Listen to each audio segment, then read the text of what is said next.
Snehil art of teaching या चॅनलवरती आपल्या सर्वांचं स्वागत आहे. विद्यार्थी मित्रांनो, बीएडचा सीईटीचा रिझल्ट आपल्याला लागलेला आहे. आपल्या सर्वांना माहिती आहे. विद्यार्थी व्हॉट्सअपला मेसेज करतात, कमेंट बॉक्समध्ये मेसेज करतात की सर कॅप राऊंड कधी सुरू होणार आहे.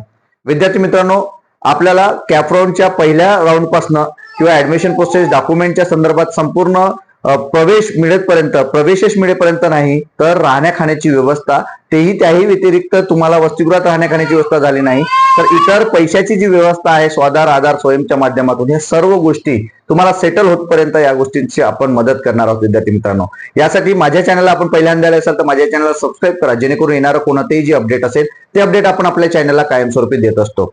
बीएडचा रिझल्ट जरी लागलेला असेल तरी पण कॅप राऊंड मात्र त्या ठिकाणी सुरू झालेलं नाही. त्याचं वेळापत्रक जे आहे ते वेळापत्रकही आपण जर साईटवर जाऊन बघितलं, बीएड कॅप या साईटवरती जाऊन जर बघितलं तर तुम्हाला त्या ठिकाणी वेळापत्रक आलेला दिसणार नाही. जे काही एमएड, जे काही कंबाईन बॅच म्हणजे कंबाईन म्हणजे काय तर कॉम्बिनेशननी जे काही MEd plus BEd plus MEd हे दोन्ही ज्या गोष्टी एकत्र येतात त्या यानुसार ती जी प्रक्रिया आहे ती प्रक्रिया मात्र त्या ठिकाणी सुरू झालेली आहे. परंतु आपली जी प्रक्रिया आहे ती सुरू झालेली नाही. प्रक्रिया 30 तारखेपर्यंत जी आहे ती 30 तारखे म्हणजे कालच्या तारखेपर्यंत जे कॉलेजेस आहेत या कॉलेजेसला तुमच्या कॉलेजला किती इनटेक आहे, किती तुमच्या विद्यार्थ्याची तुमची कॅपॅसिटी आहे या संदर्भातील जे काही रजिस्ट्रेशन आहे ते रजिस्ट्रेशन सीईटी सेलच्या माध्यमातून सुरू होतं आणि त्याची शेवटची जी डेट आहे ती शेवटची डेट ही कालची तारीख होती. मग या वीक मध्ये ही वेळापत्रक, आता आजही वेळापत्रक येऊ शकते किंवा उद्याही वेळापत्रक येऊ शकते.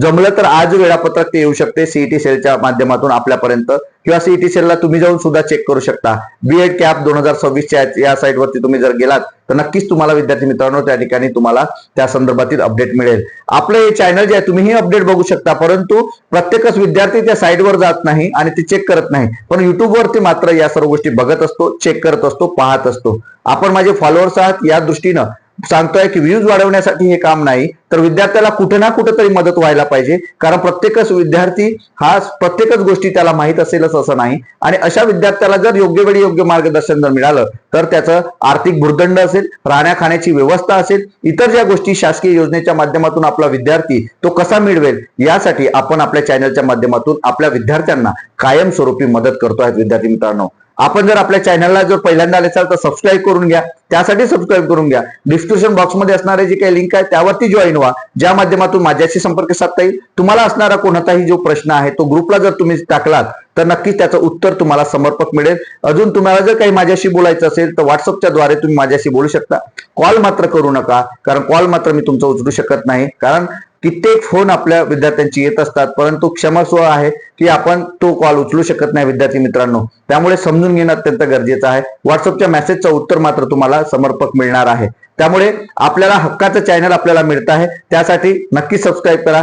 अजून काही जर तुम्हाला प्रश्न असले तर बिनधास्त विचारा, काही प्रॉब्लेम नाही. कारण आपला हा व्ह्यूज वाढवून पैसे कमवण्याचा हा धंदा नाही, तर असलेली माहिती तुमच्यापर्यंत पोहोचवणं, ज्या माहिती तुम्हाला नाही त्या माहिती तुमच्यापर्यंत पोहोचवणं, तुमची जबाबदारी घेणं, विद्यार्थी मदत हेच आमचं कर्तव्य समजून आम्ही कायमस्वरूपी आपल्यासाठी काम करतोय. विद्यार्थी मित्रांनो, आपल्याला व्हिडिओ आवडला असेल तर नक्कीच लाईक करा, सबस्क्राईब करा आणि शेअर करा. धन्यवाद.